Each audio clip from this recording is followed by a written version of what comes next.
ಸತ್ಯವತಿ ಹೃದಯ ನಂದನೋ ವ್ಯಾಸಃ ಯಸ್ಯ ಹಾಸ್ಯ ಕಮಲಗಲಿತಂ ವಾಂಗ್ಮಯಮೃತಂ ಜಗತ್ಪಿಬತಿ.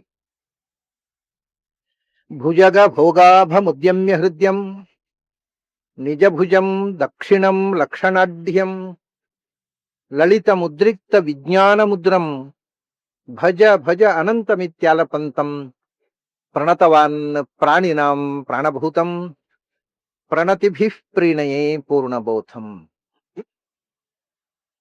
ಭವದವೋಷ್ಣೇನ ತಾತಪ್ಯಮಾನಾನ್ ಭುವಿ ಪರಂ ನಾಥಮಪ್ರೇಕ್ಷಮಾಣಾನ್ ಭುವನಮಾನ್ಯೇನ ಚ ಅನ್ಯೇನ ದೋಷ್ಣಾ ಭವತು ಭೀರ್ಮಾ ಇತಿ ನಃ ಸಾಂತ್ವಯಂತಂ ಪ್ರಣತವಾನ್ ಪ್ರಾಣಿನಾಂ ಪ್ರಾಣಭೂತಂ ಪ್ರಣತಿಭಿಃ ಪ್ರೀಣಯೇ ಪೂರ್ಣಬೋಧಂ. ನಾರಾಯಣಂ ಸುರಗುರುಂ ಜಗದೇಕನಾಥಂ ಭಕ್ತಪ್ರಿಯಂ ಸಕಲಲೋಕ ನಮಸ್ಕೃತಂಚ ತ್ರೈಗುಣ್ಯ ವರ್ಜಿತಮಜಂ ವಿಭುಮದ್ಯಮೀಶಂ ವಂದೇ ಭವಘ್ನಂ ಅಮರಾಸುರ ಸಿದ್ಧವಂದ್ಯಂ. ನಾರಾಯಣಂ ನಮಸ್ಕೃತ್ಯ ನರಂ ಚೈವ ನರೋತ್ತಮಂ ದೇವೀಂ ಸರಸ್ವತೀಂ ವ್ಯಾಸಂ ತತೋ ಜಯಮುದೀರಯೇತ್. ನನ್ನ ಅಧ್ಯಾತ್ಮ ಬಂಧುಗಳೇ, ನಾವು ಇವಾಗಲೇ ಗುರುರಾಜ ಆಚಾರ್ಯರು ಹೇಳಿದ ಹಾಗೆ ನಾವು ಭಗವದ್ಗೀತೆಗೆ ಪ್ರವೇಶ ಮಾಡುವ ಮುಂಚೆ ಇವತ್ತು ಬಹಳ ಒಂದು ವಿಶಿಷ್ಟವಾದ ದಿನ. ನಾವು ಮರೆಯಲಾಗದಂಥ ನಿತ್ಯ ಸ್ಮರಿಸಬೇಕಾದಂಥ ಒಂದು ಪುಣ್ಯ ದಿನ. ಜಯತೀರ್ಥರು ದೇಹತ್ಯಾಗ ಮಾಡಿ ಸಮಾಧಿಸ್ಥರಾದಂಥ ದಿನ, ಅವತಾರ ಸಮಾಪ್ತಿ ಮಾಡಿದ ದಿನ. ಅಂದ್ರೆ ಜಯತೀರ್ಥರ ಪುಣ್ಯ ದಿನ. ಅದು ಸಮಸ್ತ ವೇದಾಂತದ ವಿದ್ಯಾರ್ಥಿಗಳ, ಜಿಜ್ಞಾಸುಗಳ, ವಿದ್ವಾಂಸರ ನೆನಪಿಸಿಕೊಳ್ಳಬೇಕಾದಂಥ ಪುಣ್ಯ ದಿನ. ಜಯತೀರ್ಥರು ಗುರುರಾಜಾಚಾರ್ಯರು ಹೇಳಿದ ಹಾಗೆ ಅವ್ರನ್ನ ಜಯತೀರ್ಥರು ಅಂತ ಹೇಳಿದ್ರೆ ಕೆಲವರಿಗೆ ಗೊತ್ತಾಗದೇ ಇರಬಹುದು. ಟೀಕಾಚಾರ್ಯರು ಅಂತ ಹೇಳಿಬಿಟ್ರೆ ತಕ್ಷಣ ಗೊತ್ತಾಗತ್ತೆ. ಅಂದ್ರೆ ಅದರ ಅರ್ಥ ಎಲ್ಲರೂ ಟೀಕೆ ಓದಿದ್ದಾರೆ ಅಂತಲ್ಲ, ಓದದೇ ಇದ್ರೂ ಗೊತ್ತಾಗತ್ತೆ ಅಷ್ಟೇ. ಓದೇ ಇಲ್ಲ, ದೇವರ ದಯದಿಂದ ಓದಿಲ್ಲ ಬಹಳ ಜನ, ಓದೇ ಇದ್ರು ಟೀಕಾಚಾರ್ಯರು ಅಂತ ಹೆಸರು ಕೇಳಿದ್ರೆ ಜಯತೀರ್ಥರು. ಯಾಕೆಂದ್ರೆ ಆಚಾರ್ಯರ ಗ್ರಂಥಗಳಿಗೆ ಆ ಕಾಲದಲ್ಲಿ ಅಂದ್ರೆ ಸುಮಾರು 14ನೇ 13ನೇ ಶತಮಾನದ ತುದಿ ಮತ್ತು 14ನೇ ಶತಮಾನದ 13ನೇ ಶತಮಾನದ ಕೊನೆಯ ಭಾಗ, 14ನೇ ಶತಮಾನದ ಪ್ರಾರಂಭ.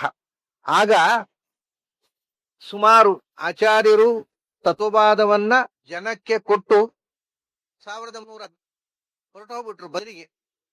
ಅದರ ನಂತರ ಬೇಕಾದಷ್ಟು ವಾದ ವಿವಾದಗಳು, ಜಗ್ಗಾಟಗಳು. ಯಾಕೆಂದ್ರೆ ಯಾವುದೇ ಒಂದು ಹೊಸ ನಮ್ಮ ದೇಶದ ಜನರಲ್ಲ ಬಂದದ್ದು. ದಾಸದಲ್ಲಿ ಆಚಾರ್ಯರು ಏನ್ ಹೇಳಿದ್ರು ಅದು ಹೊಸ ವಿಷಯ ಜನರಿಗೆ. ಇವು ಯಾರೋ ಹೊಸಬರು, ನಮ್ಮ ಕಣ್ಣು ಮುಂದೆ ಬೆಳೆದವರು, ನವೀನರು, ಇವ್ರು ಹೇಳಿದ್ದನ್ನು ಒಪ್ಪಿಕೊಳ್ಳೋದಾ, ಹಿಂದಿನಿಂದ ಬಂದದ್ದನ್ನು ಬಿಟ್ಟು ಅಂತ ಶುರುವಾಗ್ಬಿಟ್ಟಿತ್ತು ಅವ್ರ ಬಗ್ಗೆ ಕೂಡ. ಹಾಗಾಗಿ ನಾನಾ ವಿಧದ ಆಕ್ಷೇಪಗಳು. ಅದೆಲ್ಲ ಹೊಸಬರು ವಿಚಾರಧಾರೆ, ನಮಗೆ ಹಳೆಯ ಸಂಪ್ರದಾಯದಿಂದ ಬಂದದ್ದೇ ಸಾಕು ಅಂತಕ್ಕಂಥ ನಂಬಿಕೆಗಳು.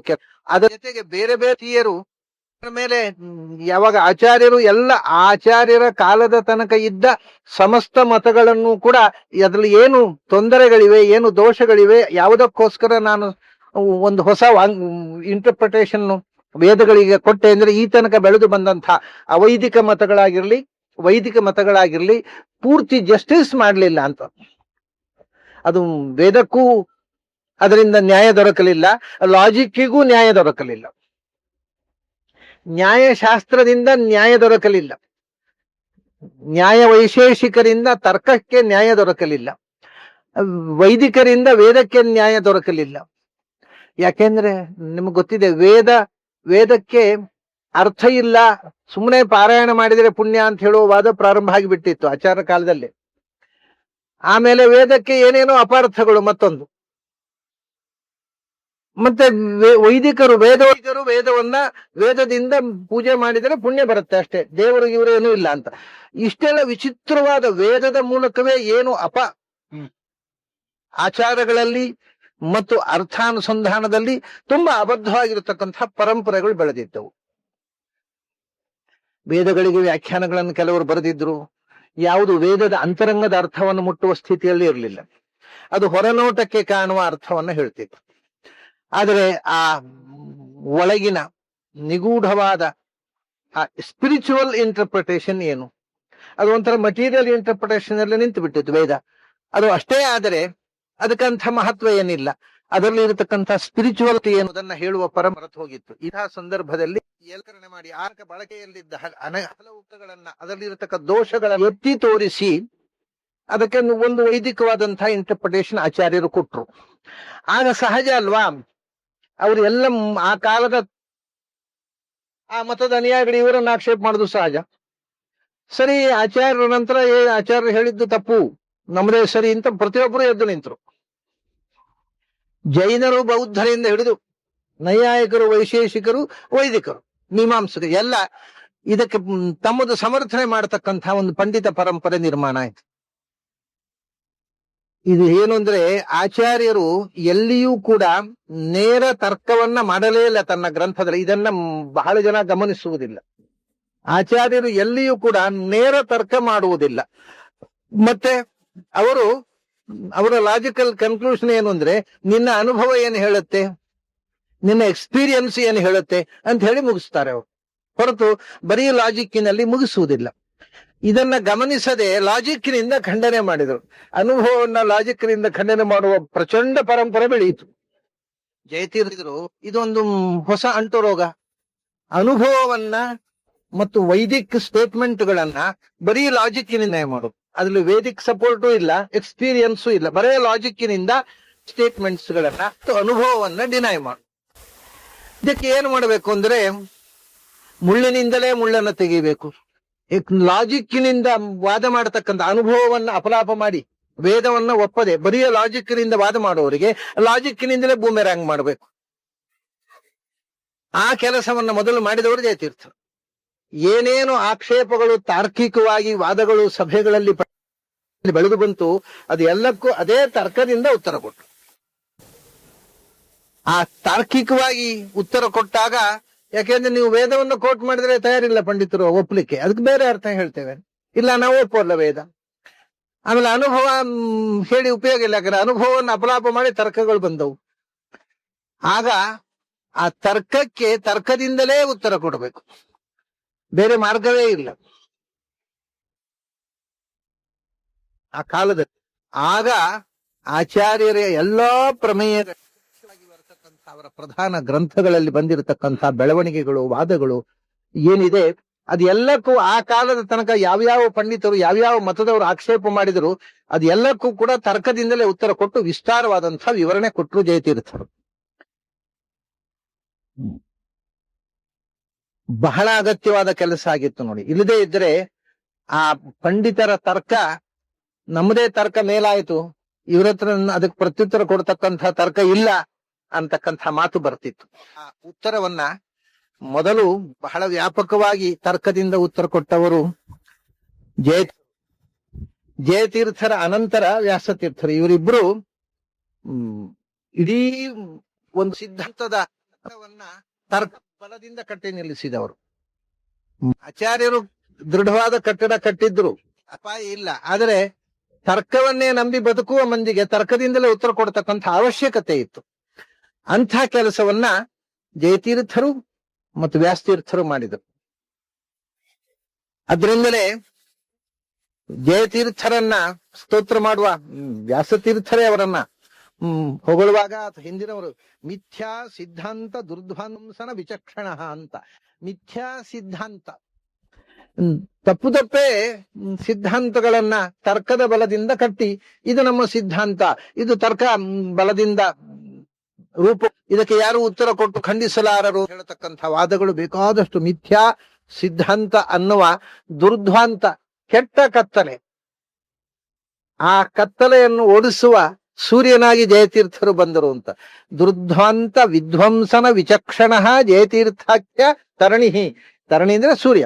ಜಯತೀರ್ಥರು ಆ ದುಷ್ಟವಾದ ತಾರ್ಕಿಕ ಪಾಂಡಿತ್ಯದ ಒಂದು ಏನು ಕಸರತ್ತು ಇದೆ, ಆ ಕಸರತ್ತು ಜನರಿಗೆ ಒಂಥರದ ಅಜ್ಞಾನದ ಒಂದು ಆವರಣ ತಂದು ಹಾಕಿದಾಗ ಆ ಕತ್ತಲನ್ನು ಕಳೆಯುವ ಸೂರ್ಯನಾಗಿ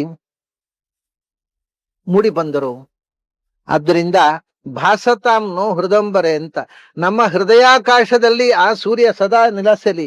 ಯಾಕೆಂದ್ರೆ ನಮ್ಮ ಹತ್ರ ಯಾರಾದ್ರೂ ವಾದ ಮಾಡತಕ್ಕಂಥ ಮಂದಿ, ಅಬದ್ಧವಾದ ವಾದ ಮಾಡತಕ್ಕಂಥ ಬಂದಾಗ ಆ ಕತ್ತಲನ್ನು ಓಡಿಸುವ ಶಕ್ತಿ ನಮಗೂ ಬರಲಿ, ನಮ್ಮ ಹೃದಯದಲ್ಲೂ ಆ ಜ್ಞಾನ ಸೂರ್ಯ, ಜಯತೀರ್ಥರು ಹಚ್ಚಿದ ಜ್ಞಾನ ಸೂರ್ಯ ನಮ್ಮ ಹೃದಯದಲ್ಲೂ ಉದಿಸಲಿ ಅಂತ ಪ್ರಾರ್ಥಿಸ್ತಾ ಇದ್ರು ಹಿಂದಿನವರು. ಬಹಳ ಔಚಿತ್ಯಪೂರ್ಣವಾಗಿರತಕ್ಕಂಥ ಪ್ರಾರ್ಥನೆ. ಜಯತೀರ್ಥರ ಕೊಡುಗೆ, ಗ್ರಾಂಥಿಕವಾದ ಕೊಡುಗೆ ಬಹಳ. ಅವರೇನು ದೀರ್ಘಕಾಲ ಬದುಕಿದ್ದವರಲ್ಲ, ಅತ್ಯಲ್ಪ ಕಾಲದಲ್ಲಿ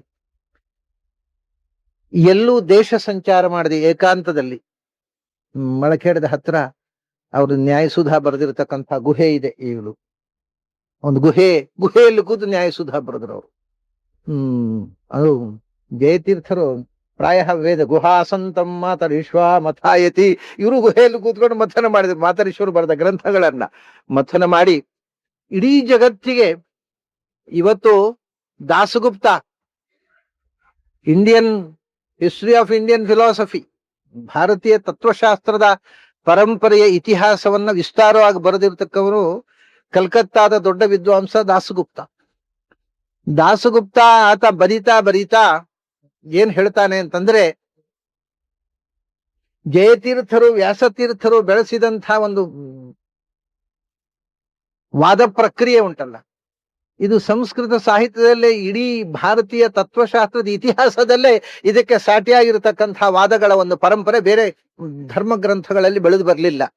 ಅದನ್ನ ತಾರ್ಕಿಕವಾಗಿ ಮತವನ್ನು ಬೆಳೆಸಿದವರಲ್ಲಿ ಅಸಾಧಾರಣವಾದಂತಹ ಕೊಡುಗೆ ಇವರದ್ದು ಅಂತ ಬಂಗಾಲದ ದಾಸಗುಪ್ತ ಕೂಡ ಹೇಳ್ತಾನೆ. ಅದು ಒಬ್ಬ ನಿಷ್ಪಕ್ಷಪಾತಿಯಾಗಿರತಕ್ಕಂಥ ಮನುಷ್ಯ ಹೇಳಲೇಬೇಕಾದ ಮಾತು. ಆತ ಅಂಥ ಕೆಲಸವನ್ನು ಮಾಡಿದ್ದಾನೆ, ಆತ ಹೊಗಳಿದ್ದಾನೆ ಅಂತಲ್ಲ. ನಾವು ಜಯತೀರ್ಥರ ಗ್ರಂಥಗಳನ್ನ ನೋಡಿದವರಿಗೆ ಗೊತ್ತು. ಅದಕ್ಕೆ ದಾಸಗುಪ್ತನ ಸರ್ಟಿಫಿಕೇಟ್ ಏನು ಬೇಡ ಜಯತೀರ್ಥರಿಗೆ. ದಾಸಗುಪ್ತ ಹೊಗಳದೇ ಇದ್ರು ಅವರು ದೊಡ್ಡವರು, ಹೊಗಳಿದ್ದು ಅವನ ಸಜ್ಜನಿಕೆ ಹೊರತು ಹೊಗಳದೇ ಇದ್ರೆ ಇವರು ಸಣ್ಣವರೇನು ಆಗುವುದಿಲ್ಲ. ಯಾರ್ಯಾರ ಸರ್ಟಿಫಿಕೇಟ್ ಯಾಕೆ ಬೇಕು? ಯಾರ ಸರ್ಟಿಫಿಕೇಟು ಬೇಕಿಲ್ಲ. ಅವರ ಗ್ರಂಥಗಳೇ ಅವರ ಮಹತ್ವವನ್ನು ಸಾರುವ. ಇವತ್ತು ಅಂಥ ಸಾಲಿಡ್ ಆದ ಸಂಸ್ಕೃತ ವಾದ ಗ್ರಂಥಗಳನ್ನ ಬೇರೆ ಮತದಲ್ಲಿ ಯಾರೂ ಬರದೇ ಇಲ್ಲ. ಅಷ್ಟು ಸಾಲಿಡ್ ಆದ ಗ್ರಂಥಗಳನ್ನ ಕೊಟ್ಟಿರತಕ್ಕ ಜಯತೀರ್ಥರು ತಾನು ತನ್ನ ಕೆಲಸ ಮುಗಿಯಿತು ಅಂತ ದೇಹತ್ಯಾಗ ಮಾಡಿ ಹೊರಟು ಹೋದ ದಿನ ಒಂದು ದೃಷ್ಟಿಯಿಂದ ಬಹಳ ದೊಡ್ಡ ದುಃಖದ ದಿನ. ಯಾಕೆಂದ್ರೆ ಅವರು ದೇಹತ್ಯಾಗ ಮಾಡಿದ್ದು.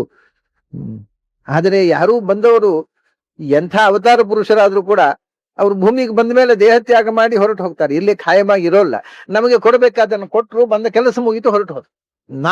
ನಮ್ಮ ಕೆಲಸ ಏನು ಅಂದ್ರೆ ಜಯತೀರ್ಥರು ಇರಬೇಕಿತ್ತು ಅಲ್ಲ. ಜಯತೀರ್ಥರು ತನ್ನ ಪ್ರತಿನಿಧಿಯಾಗಿ ತನ್ನ ಪಾಂಡಿತ್ಯದಿಂದ ರಚಿಸಿದ ಗ್ರಂಥಗಳನ್ನ ನಮ್ಮ ಕೈ ಕೊಟ್ಟು ಹೋಗಿದ್ದಾರೆ. ನಾವು ಉಳಿಸಬೇಕಾದ್ದು ಆ ಗ್ರಂಥಗಳನ್ನ. ಜಯತೀರ್ಥರನ್ನ ಓದುವ ಮೂಲಕ, ಅವರ ಗ್ರಂಥಗಳನ್ನು ಅಧ್ಯಯನ ಮಾಡುವ ಮೂಲಕ ಅವರನ್ನು ಶಾಶ್ವತವಾಗಿ ಅವರು ಇಲ್ಲಿ ಇದ್ದಾರೆ. ಅವರ ಕೃತಿಗಳ ಮೂಲಕ ಅವರು ಅಮರರಾಗಿದ್ದಾರೆ, ಅಜರಾಮರರಾಗಿದ್ದಾರೆ. ಅವರ ಕೃತಿಗಳ ಅಧ್ಯಯನದ ಮೂಲಕ ನಾವು ಅವರಿಗೆ ನಮ್ಮ ಕೃತಜ್ಞತೆಯನ್ನ, ನಮ್ಮ ಸ್ಮರಣೆಯನ್ನ, ನಮ್ಮ ಭಕ್ತಿ ಗೌರವಗಳನ್ನು ಸಲ್ಲಿಸುವುದೇ ಜಯತೀರ್ಥರ ಪುಣ್ಯ ದಿನದಂದು ನಾವು ಮಾಡಬೇಕಾದ ಕೆಲಸ, ತೊಡಬೇಕಾದ ದೀಕ್ಷೆ.